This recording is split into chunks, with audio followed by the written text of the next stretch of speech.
स्वागत है आपका आशुतोष जी नई परख के मंच पर एक बार फिर। धन्यवाद। हम दोनों लंबे अरसे से भारतीय राजनीति को देख रहे हैं, उसके ऊपर टीका टिप्पणियां कर रहे हैं, जिसके लिए हम लोग जाने भी जाते हैं।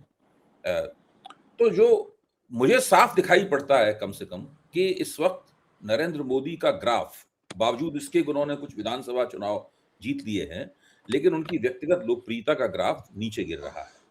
उनके पूर्व प्रशंसकों और उनकी सरकार के साथ काम कर चुके लोगों के बीच में से आवाज उठ रही है कि अब व्यक्ति को बदले जाने का समय आ गया है। अभी अरविंद सुब्रमण्यम जो उनकी सरकार के मुख्य आर्थिक सलाहकार थे, उन्होंने एक लेख में लिखा है कि अब भाई व्यक्ति को बदले जाने का समय आ गया है।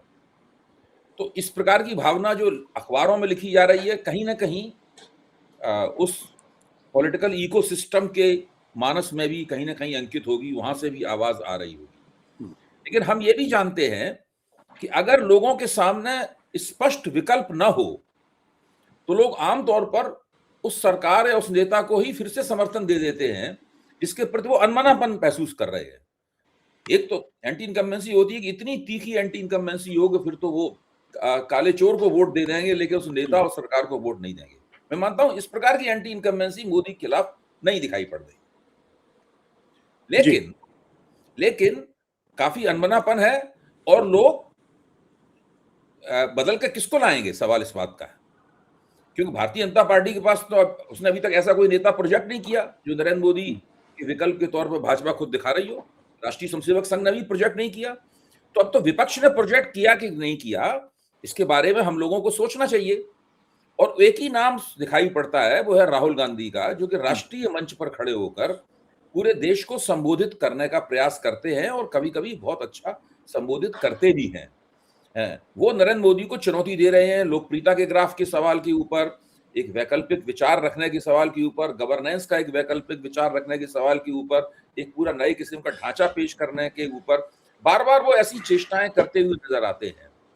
अभी कांग्रेस ने बहुत सारे फैसले किए हैं। कांग्रेस ने कर्नाटक में अपना मुख्यमंत्री बदल दिया है, केरल में अपने नए मुख्यमंत्री को वो ले आए हैं, पंजाब में वो अपने नेतृत्व के बीच में जो सिर्फ फुटबॉल चल रही है उसको दुरुस्त करने जा रहे हैं, उसकी मीटिंग करने जा रहे हैं। एक हवा में एक खबर ये भी है कि इंडिया गठबंधन की कोई बैठक जून के पहले हफ्ते में होगी, हालांकि उसका कोई आधिकारिक पुष्टि उसकी नहीं हुई है, लेकिन फिर भी ये खबर है उसमें। तो ये सारी बातें ये बता रही हैं कि कुछ ना कुछ ऐसा पक रहा है जिसको हमें डिकोड करना चाहिए, रेखांकित करना चाहिए। आशुतोष जी।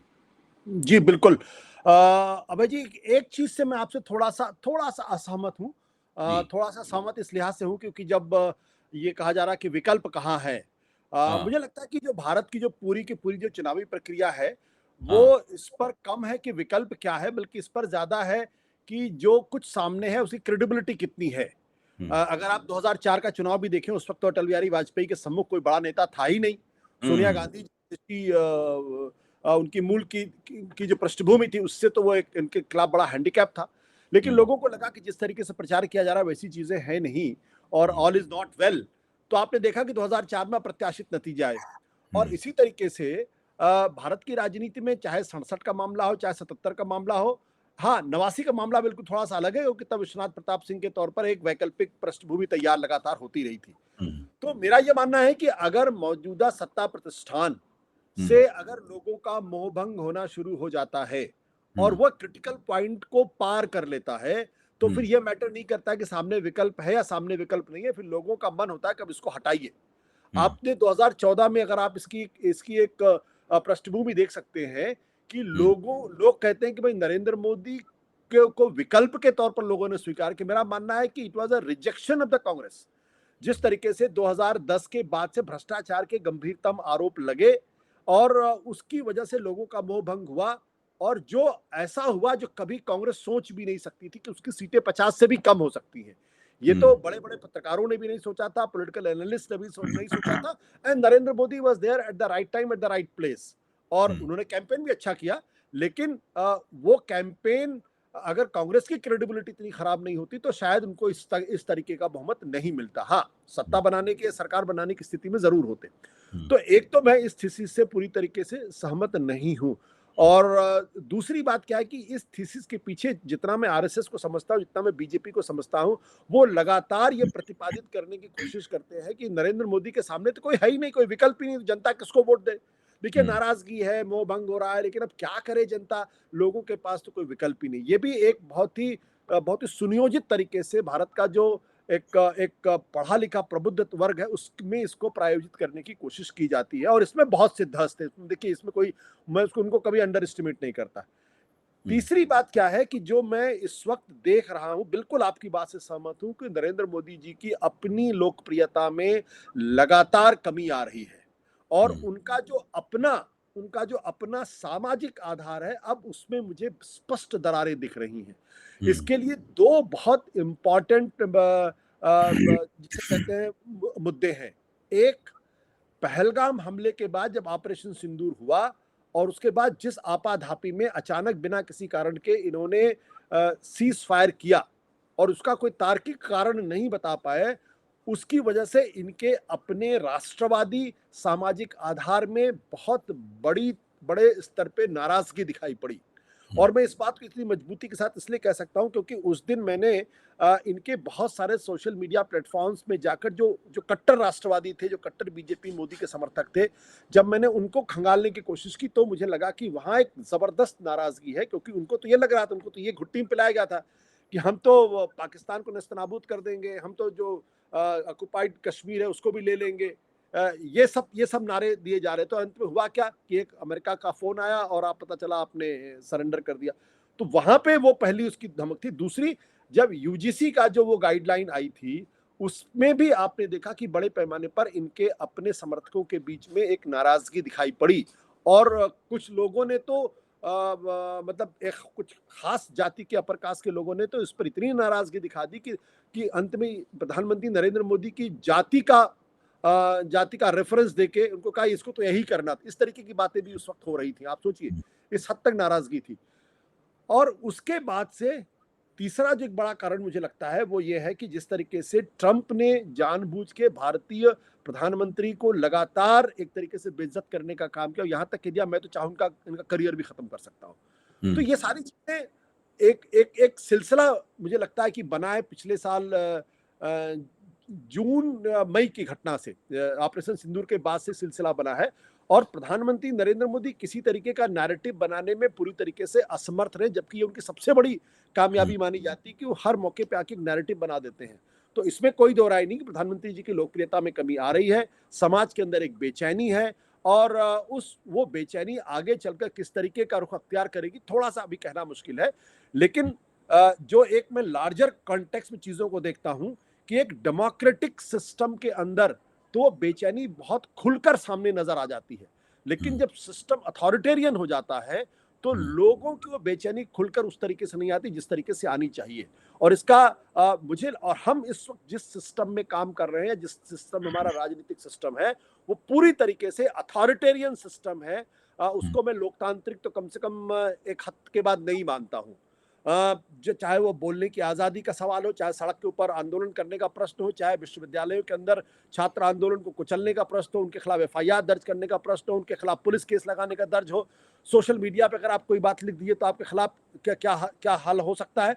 तो वो, और हमेशा हर वक्त लोगों को ईडी सीबीआई इनकम टैक्स का डर लगा रहता। तो ये अथॉरिटेरियन सिस्टम एक तरीके का है बिना कहे हुए, और इसलिए इसमें फिलहाल लोगों का बहुत खुलकर सामने आना थोड़ा सा मुश्किल काम होता है। हाँ, अगर लोकतांत्रिक सिस्टम होता है तो जरूर ये सब बातें खुलकर सामने आती हैं, और मुझे लगता है उस कॉन्टेक्स्ट समझना चाहिए। तो ये बात बिल्कुल सही है कि नाराजगी बढ़ती जा रही है। अब ये नाराजगी किस हद तक बढ़ेगी, अभी थोड़ा सा इसको हमें ठहर को इसको थोड़ा मापना होगा। लेकिन ये बात आपकी सही है कि लोग जब नाराज होते हैं और भले ही वो नाराजगी पूरी तरीके से व्यक्त ना हो रही हो, तो वो एक फैसला देते हैं, जैसा उन्होंने 2004 में अटल बिहारी वाजपेयी की सरकार को हटा दिया। लेकिन आप देखें कि वो जो चुनावी नतीजा था, उस नतीजे में अटल बिहारी जरा से, भाजपा थोड़ी सी लड़खड़ाई थी, थोड़ी सी फिसली थी, और बहुत जरा सा ही उससे पीछे थी। सबसे बड़ा दल नहीं बन पाई। अगर वो सबसे बड़ा दल बन जाती फिर उसकी सरकार बन सकती थी। बहरहाल वो एक इतिहास है और हम लोग सब लोग उसके बारे में जानते हैं। नरेंद्र मोदी की सरकार 2 बार पूर्ण बहुमत, स्पष्ट बहुमत और एक बार गठजोड़ सरकार। गठजोड़ सरकार को भी इसी तरह चला रहे हैं जैसे कि स्पष्ट बहुमत की सरकार चलाई जा रही है, उसी दबदबे के साथ वो गठजोड़ सरकार को चला रहे हैं। ये बात भी आपकी सही है कि माहौल में निर्वाचित निरंकुशता जैसा तौर तरीका है, उसकी वजह से लोग खुलकर उनके खिलाफ नहीं बोल पाते और लोगों को कहीं ये भी लगता है कि भाई हम इनके खिलाफ खुल के बोले फिर से ही सत्ता में आ गए तो फिर हमको परेशान करेंगे, तंग करेंगे, कौन चक्कर में पड़े। ये सारी बातें मौजूद हैं। लेकिन इस पूरी परिस्थिति का लाभ उठाने के लिए कहां पर जमीन पक रही है, कौन राजनीतिक शक्तियां हैं जो इस परिस्थिति का लाभ उठाना चाहती हैं, ये भी हम लोगों को देखना होगा। भाई भारत का जो गैर भाजपा विपक्ष है वो भी तो पुरानी जमी हुई पार्टियां हैं, बहुत सारे उसमें क्षेत्रीय दल हैं, लंबे लंबे अरसे तक आज अभी बहुत से लोग हार गए हैं चुनाव, कौन नहीं है इसको सत्ता में रहने के लंबे लंबे अरसे तक। समाजवादी पार्टी कितने बार सत्ता में आई, राष्ट्रीय जनता दल कितने बार सत्ता में आया, द्रमुक यानी कब से सत्ता में रही, टीएमसी लगातार सत्ता में है, बीजू जनता दल बहुत मुद्दों तक सत्ता में रही, सारी पार्टियां सत्ता में रही हैं। मतलब जो है केवल दो बड़ी पार्टियां तेलुगु देशम और नीतीश कुमार की पार्टी को अगर छोड़ दिया जाए तो बाकी इन पार्टियों का कोई बहुत लंबे अरसे से ये लोग भाजपा की राजनीति से अलग हैं। ममता बनर्जी भाजपा की राजनीति से आती है, अटल बिहारी वाजपेयी के जमाने, वो जमाना बहुत पुराना हो गया, वो 20 साल से ज्यादा पुरानी बात है। तो वहां पर क्या हो रहा है इसको भी हम लोगों को थोड़ा देखना पड़ेगा। जी बिल्कुल बिल्कुल आपकी बात सही है। ये इसका तो बहुत ऑब्जेक्टिव तरीके से एनालिसिस करने की जरूरत है कि विपक्ष की आज की भूमिका क्या है। इसमें कोई दो राय नहीं कि क्षेत्रीय पार्टियां बहुत कमजोर हैं आज की तारीख में। और कमजोर के अलावा जो ये मिथ बनाने की कोशिश की गई थी कि दरअसल देखिए कांग्रेस तो बीजेपी का मुकाबला नहीं कर सकती और जो क्षेत्रीय पार्टियां वही बीजेपी का मुकाबला कर सकती। अब तो वो मिथ भी धराशायी हो गया। भाई तीन जो सबसे बड़े पिलर्स थे उनमें से कम दो, केजरीवाल और ममता बनर्जी, तो अपनी जमीनों से हार गए और स्टालिन भी चुनाव हार गए हैं। तो लेकिन एक चीज जो मैंने इतिहास से सीखा है वो ये कि जब आप जैसे रोम के कोलोसियम में वो ग्लैडिएटर सबसे खतरनाक होता है जो दरअसल अपने सर्वाइवल की लड़ाई लड़ रहा होता है। तो ये विपक्षी दल इस वक्त अपने सर्वाइवल की लड़ाई लड़ रहे हैं और जब वो सर्वाइवल की लड़ाई लड़ रहे होते हैं तब उनको इस बात का एहसास है कि अगर इस बार हारे तो फिर उनके लिए कोई विकल्प बचने वाला नहीं है। अगर केजरीवाल पंजाब हारे तो उनकी पार्टी का सर्वाइवल लगभग असंभव सा हो जाएगा। अगर ममता बनर्जी ने यहां से अपने आप को पुनर्जीवित नहीं किया या पुनर्गठित नहीं किया अपनी पार्टी को तो उनके लिए भी लगभग असंभव सी स्थिति हो जाएगी। तो इसलिए उनके हित में है कि वो अपने आप को पुनर्जागृत करें, अपने आप को पुनर्जीवित करें और फिर नए सिरे से एक ग्लैडिटोरियल इंस्टिंक्ट के साथ चुनाव लड़ें। ये संभव है। लेकिन इस बीच में जो सबसे बड़ा बदलाव मुझे दिखाई पड़ रहा है वो ये है कि कांग्रेस पार्टी का लगातार उन सामाजिक राजनीतिक मुद्दों से जुड़ना जो दरअसल इस वक्त भारतीय जनता पार्टी के लिए सबसे कमजोर नस साबित हो रही है। उसमें जो सबसे बड़ा उदाहरण है वो नीट का उदाहरण है। और उसमें अगर आप देखिए कि जो मेन लाइन टीवी चैनल्स ने या अखबारों ने तो उसको पूरी तरीके से एक तरीके से सेंसर कर रखा है, लेकिन कम से कम एनएसयूआई के काडर चाहे जयपुर हो चाहे दूसरे इलाकों में है वो इस वक्त सड़क पर उतरकर उसका विरोध करने की कोशिश कर रहे हैं। और नीट पर और सीबीएसई के मामले में सिर्फ कांग्रेस पार्टी राहुल गांधी ही मजबूती के साथ बोल रही है। तो ये एक अच्छा डेवलपमेंट विपक्ष के लिहाज से एक अच्छा डेवलपमेंट है। दूसरी बात क्या है कि मुझे लगता है कि कांग्रेस ने अब ये तय कर लिया और बहुत सटल तरीके से वो ये मैसेज भी दे रहे हैं कि देखिए विपक्षी पार्टियों को अगर एकता करनी है, क्षेत्रीय पार्टी एकता करनी है तो वो करें। अब हम उनका इंतजार नहीं कर सकते और हमें अब इस लड़ाई को अपने बल पर आगे बढ़ाना है। जो इस कारवां में हमारे साथ जुड़ेगा उसका स्वागत है, जो नहीं जुड़ेगा अब हम उसके लिए इंतजार नहीं कर सकते। और तीन बड़ी महत्वपूर्ण बदलाव में इस वक्त कांग्रेस की जो मिशन 2029 है उसमें देख रहा हूं। एक, राहुल गांधी का असर्टिवनेस, दूसरा सब काडर के बीच में और एक एग्रेशन, और तीसरा यूथफुलनेस।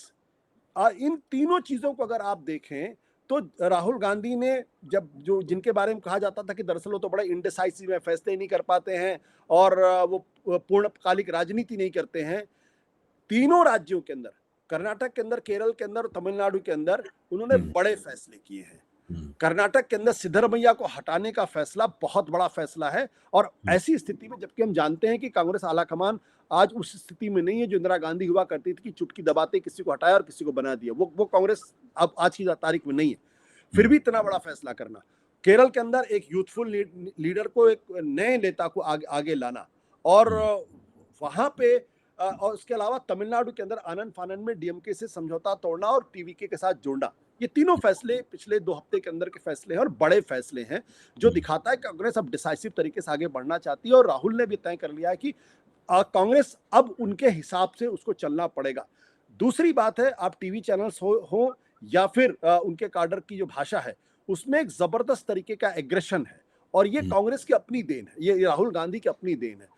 और उन्होंने ये भी तय कर लिया कि अब हमें 70 पार या 75 पार नेताओं की जरूरत नहीं है, जो दरबारी राजनीति करते थे, जो सड़क पर लड़ने के लिए किसी तरीके से तैयार नहीं है। हर मुद्दे पर सरकार को एंगेज करना है और सरकार को उसी भाषा में जवाब देना है जिस भाषा में सुनना चाहती है, चाहे वो नीट का प्रश्न हो, चाहे सीबीएसई का प्रश्न हो, चाहे वो पहलगाम के बाद समझौते का प्रश्न हो, अमेरिका से टैरिफ डील का प्रश्न हो, या अभी जिस तरीके से ईरान वॉर के समय में पेट्रोल डीजल के दाम में बढ़ोतरी की गई, उन सब मसले पे कहीं भी राहुल गांधी ने ही हैज नॉट मिन्स्ड, उन्होंने अपने, जिसे कहते हैं ना, अपने शब्दों को उन्होंने कहीं भी रहम नहीं दिया है। जिस भाषा में भारतीय जनता पार्टी समझती है, जिस भाषा में भारतीय जनता पार्टी विपक्ष पर हमले करती है, उससे तीखी भाषा में उनके ऊपर हमला। लगातार ये कहना कि कॉम्प्रोमाइज प्राइम मिनिस्टर है, कॉम्प्रोमाइज प्राइम मिनिस्टर है, it requires lot of courage, क्योंकि सबको मालूम है जब आप इस तरीके की भाषा का इस्तेमाल करते हैं तो प्रधानमंत्री जी पर्सनल टिप्पणियों को कभी माफ नहीं करते हैं और फिर वो उसके लिए आप किसी भी, और आपने देखा भी था किस तरीके से राहुल गांधी की मेंबरशिप चली गई और लगभग जेल जाने की स्थिति पैदा हो गई। अगर उसमें सुप्रीम कोर्ट इंटरवीन नहीं किया होता तो फिर क्या होता, सब जानते हैं इस बारे में।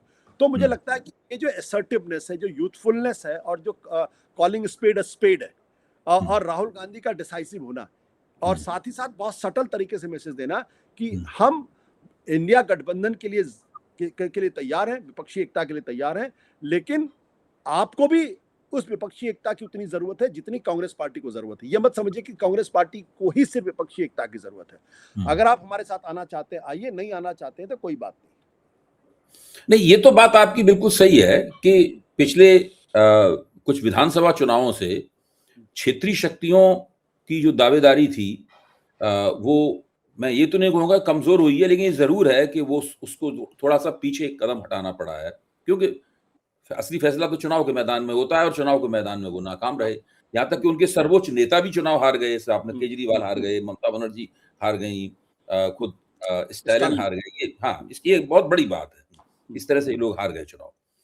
तो लेकिन क्षेत्रीय शक्तियां अभी भी महत्वपूर्ण हैं, अपने अपने इलाकों में लड़ रही हैं, और जहां पर ये क्षेत्रीय शक्तियां प्रभुत्वशाली हैं, वहां पर कांग्रेस का दांव बहुत कमजोर है, उनका संगठन भी कमजोर है।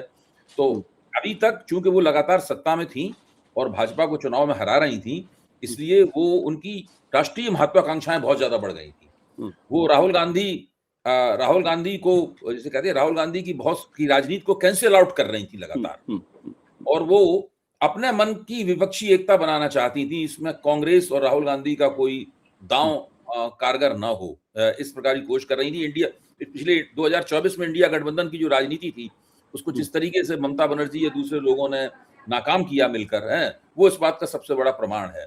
तो आखिरकार अंततः कांग्रेस जो भी कहे, उसे इन ताकतों के साथ में एक तालमेल तो निकालना ही पड़ेगा। ये सही है, आज वो मजबूती से कह सकते हैं कि भाई तुम्हारी भी गर्ज है, क्योंकि भाजपा ने जिस डंडे से कांग्रेस को मारा है, उसी डंडे से उनको भी पीटा है। इसलिए वो कांग्रेस उन्हें जिताने की कोशिश कर रही है, तुम्हारी गर्ज है, आ जाओ एकता कर लो। तो एकता तो चाहिए ही, भले ही उसकी शर्तें थोड़ी बदल जाएं। कांग्रेस का हाथ जो हल्का लग रहा था, वो कांग्रेस का हाथ भारी हो जाए, लेकिन एकता तो चाहिए ही। तो उस एकता को जिसे कहते हैं टटोलने के लिए पिछली बार 2024 में नीतीश कुमार के जरिए एकता टटोली थी कांग्रेस ने। मल्लिकार्जुन खड़गे और सोनिया और राहुल की सहमति से नीतीश कुमार सारे देश में घूमे थे, सब विपक्षी नेताओं से मिले थे, और तब इंडिया गठबंधन की दागवेल पड़ी थी। उस वक्त वो सफल नहीं हुआ, जिस तरह हम लोग चाहते थे, वो अलग बात है, लेकिन शुरुआत तो इसी तरह हुई थी। अब कांग्रेस को फिर से कुछ इसी तरह की कवायद में लगना होगा। नहीं, बिल्कुल, लेकिन मेरा मानना है कि सिर्फ कांग्रेस को नहीं लगना होगा, सारे विपक्ष को लगना पड़ेगा। 2024 के चुनाव की जो पहले की जो स्थितियां थी, इंडिया गठबंधन बनने की जो स्थिति थी, उसमें कांग्रेस का पलड़ा कमजोर था, क्योंकि कांग्रेस लगातार चुनाव हार रही थी और बीजेपी का मुकाबला नहीं कर रही थी, विपक्षी पार्टियां चुनाव जीत रही थी। 2021 के चुनाव में ममता बनर्जी बड़ी मजबूती के साथ जीत कर आई थी, अरविंद केजरीवाल भी बड़ी मजबूती के साथ जीत कर आए थे, और स्टालिन भी बड़ी मजबूती के साथ जीत के आए थे। तो उस वक्त उनका पलड़ा भारी था, उनकी बार्गेनिंग पावर स्ट्रांग थी, और जो राजनीति में जंग में कहते हैं भाई negotiate from the position of strength, तो वो पोजीशन ऑफ स्ट्रेंथ से बात कर। आज की तारीख में ममता बनर्जी उस पोजीशन ऑफ स्ट्रेंथ से बात नहीं कर सकती, केजरीवाल उस पोजीशन ऑफ स्ट्रेंथ से बात नहीं कर सकती, स्टालिन भी नहीं उस पोजीशन ऑफ बार्गेनिंग। तब अब तो आप कह सकते थे राहुल गांधी तो अमेठी का चुनाव हार गए, अब तो ममता बनर्जी लगातार 2 बार विधानसभा का चुनाव हारे, अरविंद केजरीवाल नई दिल्ली चुनाव, स्टालिन हार गए, तो अब आप किस मुंह से बात करेंगे। तो प्रश्न इसी बात को लेकर ये है कि दोनों को ये समझना पड़ेगा, विपक्ष क्षेत्रीय दलों को भी और कांग्रेस को भी, कि हमें एकजुट होना ही पड़ेगा, दूसरा कोई रास्ता नहीं है। दूसरी बात जो मुझे लगता है कि अगर हम थोड़ा सा इतिहास से सीखें तो जो स्थितियां 1972 के बाद से बननी शुरू हुई थी, आज लगभग वैसी स्थितियां बनती हुई दिखाई पड़ रही हैं। महंगाई आसमान के ऊपर है, सरकार के पास उसका कोई विकल्प नहीं है। खुद वित्त मंत्री जिस तरीके से कह रही हैं कि वो फ्यूल, फर्टिलाइजर और फॉरेन इन्वेस्टमेंट को लेके जिस तरीके की बातें कर रही हैं, यानी वो खुद एक्सेप्ट कर रही हैं कि वो 3 ऐसे ज्वलंत मुद्दे जिसका हमारे पास कोई समाधान नहीं है। हमने बड़ी कोशिश कर ली लेकिन एफडीआई इस देश के अंदर नहीं आ पा रही। फर्टिलाइजर के दाम जो फ्यूल के दाम हमारे हाथ में नहीं उसको कम करने, जबकि वो अपनी कमजोरियों को छुपा रहे हैं। तो वो स्थितियां बन रही, महंगाई लगातार बढ़ती जा रही, क्योंकि जैसे जैसे फ्यूल के दाम बढ़ेंगे, पेट्रोल डीजल के दाम बढ़ेंगे, ट्रांसपोर्टेशन कॉस्ट बढ़ेगी। और पिछले 2-3 हफ्ते के अंदर आपने देखा कि 10 रुपए के आसपास वो बढ़ गया है। तो जब ये बढ़ रहा है तो महंगाई लगातार बढ़ती जा रही है, और इसमें जो सबसे बड़ी भूमिका है उस आम आदमी की है जो दिल्ली जैसे शहर में रहता है, 15 से 20 हजार रुपए कमाता है, 3 से 4 हजार रुपए वो किराए पे दे देता है और 4-5 हजार रुपए अपने घर भेज देता है, तो 7-8 हजार रुपए में अपना खाना खाए, बच्चों का कपड़ा लाए, क्या करे। तो वो परिस्थितियां, और अगर वो आंदोलन करने की कोशिश करता है तो उसके खिलाफ एफआईआर दर्ज होती है, उस पर रिप्रेसिव मेजर्स होते हैं। आपने नोएडा में उस बात को देख लिया इस पूरे समाधान को लेके। अब इसमें जो महत्वपूर्ण सवाल है, क्या 1975 या 1974 की तरीके से क्या विपक्ष एकजुट हो पाएगा?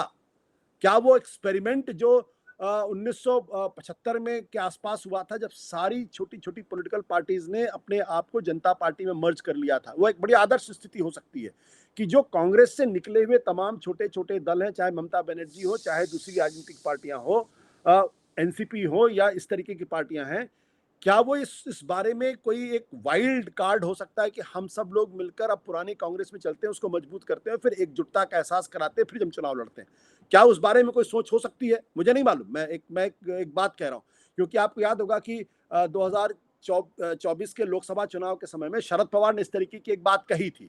शरद पवार ने कहा था कि भाई चुनाव के बाद वो स्थितियां बनेंगी जब सारे राजनीतिक पार्टियों को, विपक्षी पार्टियों को, कांग्रेस से निकली हुई पार्टियों को कांग्रेस में आने के बारे में सोचना चाहिए था। उसके बाद ना तो शरद पवार ने कोई इनिशिएटिव लिया, ना तो कांग्रेस ने किसी तरीके की इनिशिएटिव लिया। क्या उस तरीके की कोई कोशिश हो सकती है? अगर हो जाए तो बहुत अच्छा है। क्या विपक्षी एकता के लिए कोई इंस्टीट्यूशनल फ्रेमवर्क तैयार हो सकता है, जहां एक कोऑर्डिनेशन कमेटी हो, जहां एक जिसे कहते हैं कि एक एजेंडा लोगों के सामने हो, उसका एक इलेक्टेड कन्वीनर हो, उसकी एक प्रेसिडियम हो, और वो सब लोग हर 15 दिन के बाद या 20 दिन के बाद बैठें, चर्चा करें, और सबकी ऊपर से नीचे तक एक आवाज हो? क्या वो ऐसा कोई फ्रेमवर्क कर सकते हैं? मेरा मानना है कि इस मर्जर की बात तो बहुत दूर की बात है, क्योंकि उसके लिए शायद कोई तैयार नहीं होगा, लेकिन इस तरीके का एक इंस्टीट्यूशनल फ्रेमवर्क जरूर बनाया जाना चाहिए, और बीजेपी से सीखना चाहिए कि बीजेपी कैसे एक मुद्दे पर कश्मीर से कन्याकुमारी तक एक ही आवाज में बात करती है। अगर उसने तय कर लिया कि राहुल गांधी को पप्पू बनाना है, तो फिर वो हर मीटिंग में, हर बयान में, हर जगह यही आती है। पिछले दिनों वो क्या कह रहे हैं लगातार, अरे राहुल गांधी तो कोई सीरियस पॉलिटिशियन है ही नहीं, राहुल गांधी तो इंटेलेक्चुअली बैंकरप्ट है। ये पप्पू अब वो नहीं कह रहे, लेकिन दरअसल वो ये बता रहे हैं कि जो मुद्दे उठा रहे हैं वो देश के हित में मुद्दे नहीं है। तो वो उनकी एक आवाज, और फिर जब वो एक आवाज से बात करते हैं तो वो एक नैरेटिव सेट करने में तैयार होते हैं। आज की तारीख में विपक्ष को इसी तरीके का एक one line, single line communication network तैयार करना पड़ेगा, और ये तय करना पड़ेगा कि हमको 2029 के चुनाव के लिए या उसके पहले के लिए बीजेपी को किस तरीके से हमको उसके खिलाफ नैरेटिव बनाना है। अगर ये तय कर लें तो मुझे इसमें कोई हैरानी नहीं है कि 2024 में अगर भारतीय जनता पार्टी 240 पे आ सकती है, तो 2029 में भी वो एक अच्छा मजबूत लड़ाई लड़ सकते हैं, और कुछ दूसरी स्थितियां भी पैदा हो सकती है उसमें। बट क्या वो करेंगे, ये सवाल है। अब जैसे ममता बनर्जी ने कॉल दिया कि भाई जून के पहले हफ्ते में इंडिया गठबंधन की मीटिंग, सिर्फ मीटिंग से काम नहीं चलेगा, सिर्फ मीटिंग से काम नहीं चलेगा। आपको 2024 के का जो इंडिया गठबंधन का जो फ्रेमवर्क था, उसमें इनोवेशंस करने पड़ेंगे, और उसको इंस्टीट्यूशनलाइज फ्रेमवर्क देना पड़ेगा। जब आप वो देंगे तब जनता के मन में एक भावना आएगी कि नरेंद्र मोदी के खिलाफ या भारतीय जनता पार्टी के खिलाफ एक मजबूत एकता का प्रदर्शन राष्ट्रीय स्तर पर हो सकता है और ये एक विकल्प के तौर पर काम कर सकता है। अच्छा, ये एक तो मैकेनिज्म वो था जिसकी तरफ मैंने अभी कहा भी था कि 2024 से पहले अपनाया गया। एक प्रतिष्ठित नेता को सक्रिय किया जाए और वो लोगों से, सबसे बड़ी विपक्ष की जो पार्टी है, जो जाहिर है किसी भी विपक्षी एकता फलक्रम बनेगी, हैं, की धुरी बनेगी, उसको उसकी संस्तुति के साथ में वो सब लोगों के पास जाए और उसके प्रस्ताव को उस पार्टी का समर्थन माना जाए। जो नीतीश कुमार ने भूमिका निभाई थी और बाद में गड़बड़ा गया। एक तो मैकेनिज्म ये है कि इस तरीके से किया जाए और इसके अलावा और क्या मैकेनिज्म हो सकता है?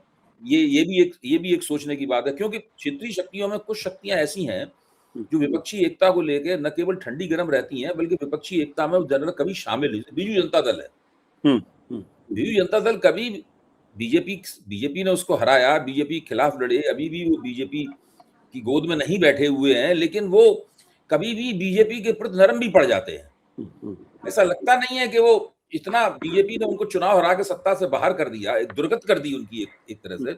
इसके बावजूद भी वो भारतीय जनता पार्टी के खिलाफ कोई नाराजगी वगैरह व्यक्त नहीं करते हैं। उनकी राजनीति कुछ खास अजीब तरह की उनकी राजनीति है। फिर आंध्र प्रदेश की एक जो दूसरी ताकत है, वाईएसआर रेड्डी वाली, उस कांग्रेस वाली, जगन मोहन रेड्डी जिसके नेता हैं, वो भी कुछ इस तरह का मामला है। उसको चंद्रबाबू नायडू और बीजेपी की गठजोड़ ने उनको सत्ता से बाहर कर दिया, लेकिन वो कोई एंटी बीजेपी मोर्चे में आना चाहते हैं, इसका कोई संकेत उनकी तरफ से नहीं मिलता। तो इस प्रकार की कई ताकतें हैं जिनके साथ में नए सिरे से बातचीत करने की जरूरत है, क्योंकि वो भी बीजेपी से आहत हैं। उनको कोई ओपनिंग नहीं मिल रही है विपक्षी राजनीति में। उसके लिए कुछ ना कुछ तो इन लोगों को हाथ बढ़ाना पड़ेगा, किसी दूत भेजने पड़ेंगे, कुछ चर्चा उनसे करनी पड़ेगी, कुछ द्विपक्षीय वार्ता होगी, फिर वो एक बहुपक्षीय मीटिंग में आ पाएंगे। सारे काम भी तो करने पड़ेंगे, क्योंकि चंद्रबाबू नायडू बीजेपी तो मिलकर ही चुनाव लड़ने वाले हैं अगला वाला। ऐसा कोई संकेत नहीं दिख रहा कि वो अलग अलग हो जाएंगे। तो ये एक देखने की आप तेलंगाना में देखिए, तेलंगाना में कांग्रेस सत्ता में है, लेकिन जो टीआरएस है वो कोई बीजेपी के साथ गठजोड़ वाली इस पार्टी नहीं है। अब वहां पे की बात कैसे की जाएगी? टीआरएस को ये मान लेना कि वो खत्म हो गई, ये गलत होगा। तो तेलंगाना की स्थापना में उनका बहुत महत्वपूर्ण योगदान है, तो उनका ग्राफ गिर गया, वो अलग है। तो ये सब जो पूरी परिस्थिति है, इसको नए सिरे से देखना, नए सिरे से इसके लिए अप्रोचेस तैयार करना और लोगों से मिलना जुलना, ये सब काम कांग्रेस ही कर पाएगी। क्षेत्रीय ताकत के बस की बात है। बिल्कुल, आपने जो कहा ना अभय जी, वो बिल्कुल जरूरी है, लेकिन जैसा मैंने कहा कि इस वक्त क्षेत्रीय पार्टियों अपने सर्वाइवल की लड़ाई लड़ रही है। उड़ीसा के अंदर अगर आप उदाहरण ले लीजिए, तो जिस भारतीय जनता पार्टी का हाथ 2009 में बीजू जनता दल ने छोड़ दिया था और उनको लगा था कि हमें अब बीजेपी की जरूरत नहीं है, आज की तारीख में उनके आधे से ज्यादा नेता वो पार्टी छोड़कर वो बीजेपी में जाने को तैयार बैठे और कभी भी वो बड़ा फैसला हो सकता है। और पिछले दिनों जो बाई इलेक्शन हुआ है, उस बाई इलेक्शन के अंदर एक कोशिश हुई है जिसमें कि बीजू जनता दल और कांग्रेस साथ आ सके क्या, इस बारे में हुई है।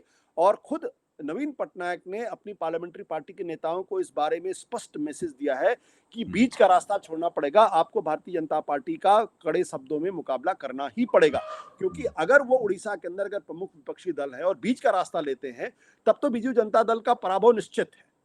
और मुझे इस बारे में पक्की जानकारी भी है कि कहीं ना कहीं वहां पे कुछ बीजू जनता दल के अपने भी नेता और कुछ पुराने नेता जो बीजू पटनायक के साथ के नेता थे, जिनको नवीन पटनायक के बनने के बाद पूरी तरीके से हाशिए पर डाल दिया गया, वो सब लोग एक तीसरे फोर्स को खड़ा करने की कोशिश में लगे हुए हैं। अभी तक कोई कामयाबी नहीं है, ना अभी तक कोई औपचारिक तौर पर कोई बातचीत हुई है।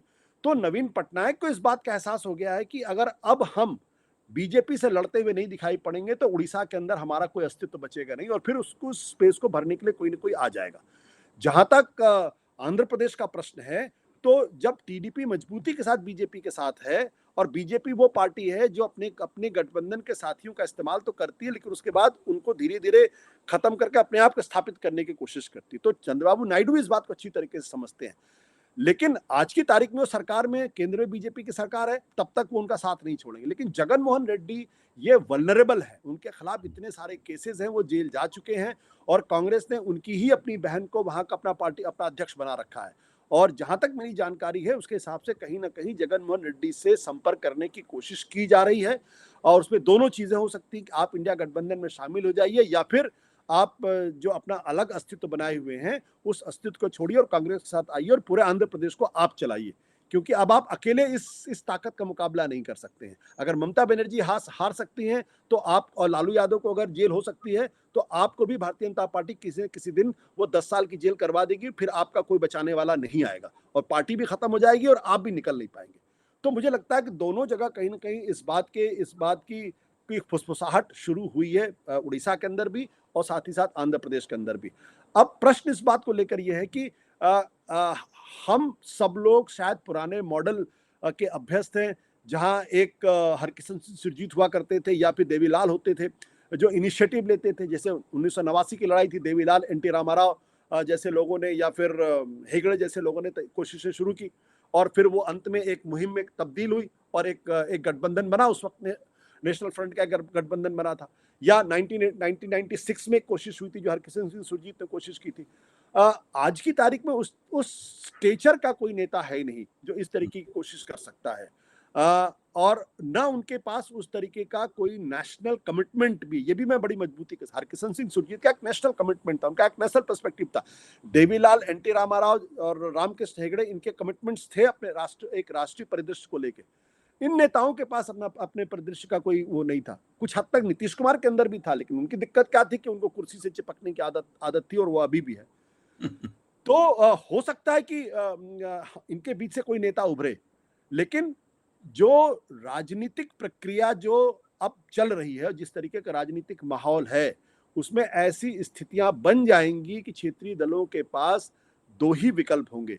या तो वो भारतीय जनता पार्टी के सामने सरेंडर करके अपने आप को बचा के चलें और इस बात का इंतजार करें कि बीजेपी कमजोर हो तो फिर वो सामने आ जाए, या फिर लड़ने का मादा अगर रखते हैं तो कांग्रेस पार्टी के साथ मजबूती के साथ जुड़े और जिस भाषा में राहुल गांधी कांग्रेस पार्टी के प्लेटफॉर्म से खड़े होकर नरेंद्र मोदी को चुनौती दे रहे हैं, उसी तरीके से चुनौती दे। चाहे नीट का मसला हो, सीबीएसई का मसला हो, या फिर अमेरिका से टैरिफ का मसला हो, विदेश नीति का प्रश्न हो, चाइना का प्रश्न हो, आर्टिफिशियल इंटेलिजेंस का प्रश्न हो, सब पर उसी तरीके से अटैक करें, तब तो बात बन सकती है।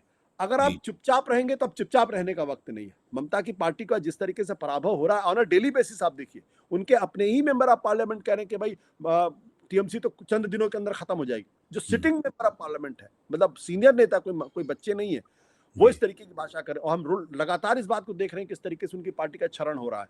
तो उनको भी सोचना पड़ेगा। ये क्षरण तभी रुक सकता है जब उनके अपने पार्टी मेंबर्स को इस बात का एहसास हो कि उनकी लड़ाई कोई लड़ने वाला है, उनको कोई अकेले में नहीं, कि अगर कलकत्ता में कुछ होगा तो दिल्ली से आवाज आएगी। अभी क्या हो रहा है, कलकत्ता की लड़ाई कलकत्ता लड़ रहा है, दिल्ली की लड़ाई दिल्ली वाले लड़ रहे हैं। जब दिल्ली कलकत्ता के लिए बोलेगा और कलकत्ता दिल्ली के लिए बोलेगा, तब जाके उनके काडर को भी इस बात का भरोसा होगा और लोगों को भी ये भरोसा होगा कि ये लोग नरेंद्र मोदी से लड़ सकते हैं और बीजेपी का मुकाबला कर सकते हैं। बहुत बहुत धन्यवाद आशुतोष जी, बहुत ही सुंदर, विस्तृत, गहन और तलस्पर्शी विश्लेषण के लिए। वास्तव में विपक्ष की राजनीति पर दरअसल निगाह हम लोग ठीक से डालते नहीं है।